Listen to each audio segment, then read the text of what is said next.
Kung meron pong dapat na managot sa mga umuugong na mga paratang na ito, titiyakin natin na magiging patas ang mga pagdinig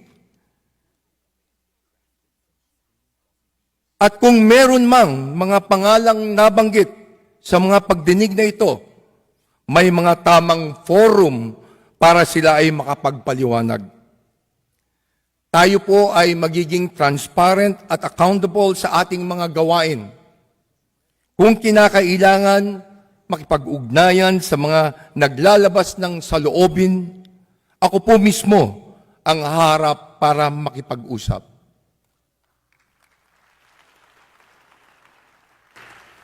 Makikinig po kami sa daing ng ating mga mamamayan. Makikinig po kami sa inyong mga boses.